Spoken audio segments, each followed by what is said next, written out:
我哋係華人健康計劃嘅健康大使，今日又嚟同大家講下乙型肝炎。唔好意思啊，我新嚟㗎，所以咧就唔係好清楚。乜蘇格蘭咧有好多乙型肝炎嘅咩？據估計，蘇格蘭有0.2%嘅人口係患有乙型肝炎，所以被認為係一個低流行率嘅地區。根據世衛組織嘅報告，乙型肝炎喺非洲同埋西太平洋地區最為普遍。蘇格蘭大多數嘅華人都係來自西太平洋地區，當中好多乙型肝炎嘅患者根本唔知道自己患有呢一個病，而絕大多數確診嘅人又冇接受針對性嘅治療。華人健康計劃嘅設立就係希望同大家一齊努力，減低乙型肝炎對本地華人嘅傷害。原來係咁，好有意義啊！我都有興趣啊，不過我想問呢，係咪一定要有乙型肝炎先可以參加㗎？當然唔係啦，我哋明白到有好多人仍然對乙型肝炎呢係一知半解，甚至乎係有誤解添。咁樣係會為到乙型肝炎嘅患者呢係帶嚟好多不必要嘅壓力嘅。咁所以呢，我哋係絕對唔會要求呢參加者係透露自己嘅乙型肝炎嘅情況嘅。不過，如果患者能夠去分享自己嘅經驗，相信係可以有效咁樣消除一般人對乙型肝炎嘅錯誤諗法。啱啊！咁我想問咧，你哋有冇識得一啲乙肝嘅病患者可以出嚟咧分享一下？有啊，我哋有一位嚟自西太平洋地區嘅慢性乙型肝炎患者，之前同我哋分享咗佢嘅故事，佢仲俾我哋錄低咗佢嘅分享片段。今日就等我哋將佢製作成為短片，同大家分享啊！我姓蘇嘅，50年代咧喺中國內地出生，大約4歲左右咧就跟隨父母移居去咗香港。喺1998年嘅某日咧，我唔小心扭親條腰，痛到喐唔到，要叫十字車送我入急症室。醫生同我做咗檢查之後咧，即係驗血報告咧就話我有乙型肝炎。醫生叫我出院之後咧，一定要覆診跟進。咁佢之前有冇懷疑過自己有乙型肝炎㗎？冇啊，因為身體一向都健康，又冇不良嗜好，而且我對乙型肝炎咧所知嘅都唔係好多，所以當我聽見有乙型肝炎嘅時候咧，我都冇乜嘢反應。不過返到屋企之後咧，就點解覺得自己開始好容易攰？以前都唔覺㗎喎。佢知唔知道自己係幾時同埋點樣被傳染㗎？唔知道啊。後來啲細佬妹去檢測，都發覺有乙型肝炎，估計係由我媽嗰度嚟啩。但係阿媽已經唔喺度啦，所以都冇法子證實。1個月之後，蘇先生去咗醫院覆診，醫生幫我抽血驗肝酵素，發現我嘅肝酵素好高。醫生話我肝發緊炎，叫我多啲休息。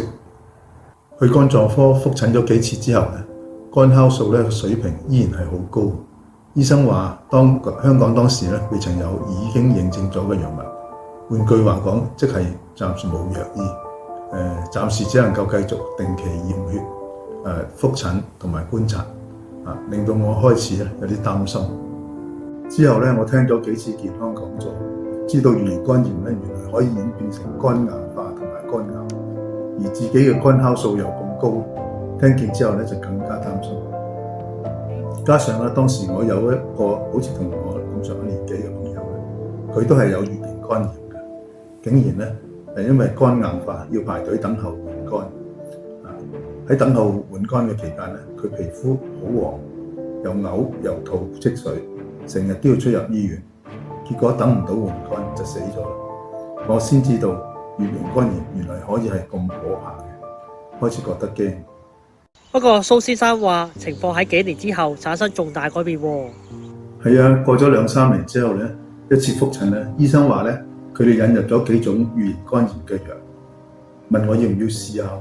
我聽見之後喺度諗，過去一直都冇藥食，而家有，梗係試啦。於是即刻答應咗。由於我希望可以早日控制到病情，嗰日我即刻就開始食藥。咁啲藥物有冇幫助㗎？好大幫助啊！喺2-3個月裏邊咧，每滴血嘅病毒含量好快就由幾十萬跌到幾千，半年之後咧喺血裏邊已經冇法子揾到病毒，肝酵素咧又回復正常，體力又回復正常，我個心當堂定晒，覺得一天都光晒。血液入邊如果揾唔到病毒，係咪代表佢已經好返呢？我都以為好返晒啊，點知醫生話唔係喎，病毒只不過係因為啲藥發揮作用，暫時喺個身體裏面匿埋，一停藥咧就好可能會出返晒嚟。作為一個長期嘅慢性乙肝患者，蘇先生點睇佢自己啊？過去10幾年嘅驗血報告都顯示我嘅血裏面咧再揾唔到乙肝病毒，肝酵素亦正常。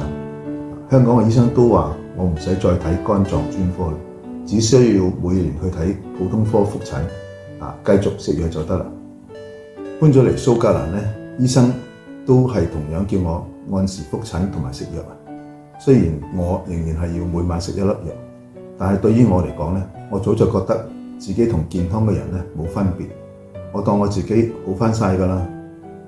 當然咧，除咗藥物之外咧，健康嘅生活方式咧都好緊要嘅，所以我每日都會做一啲適合自己嘅運動，選擇健康嘅飲食，同埋擴闊自己嘅社交圈子。自從我認識咗華人健康計劃裏邊嘅一班嘅志同道合嘅朋友咧，能夠同佢哋一齊推廣乙型肝炎嘅檢測、治療同埋預防嘅計劃之後咧，令我覺得生活咧好有意義。不過咧，心裏面諗，如果當年我嗰位因為肝硬化過身嘅朋友能夠及早發現自己有乙型肝炎，或者可以逃過一劫。所以我都勸我屋企人同埋朋友要盡快去接受檢測。如果真係有乙型肝炎咧，就要接受治療，千祈唔好諱疾忌醫。喺度咧，亦都要感謝醫藥界嘅努力啊！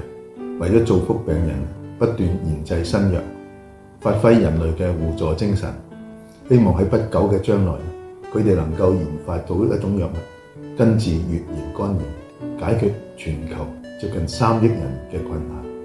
係，等我哋一齊努力，消除乙型肝炎嘅危害，防治乙肝，齊齊擔當，耶！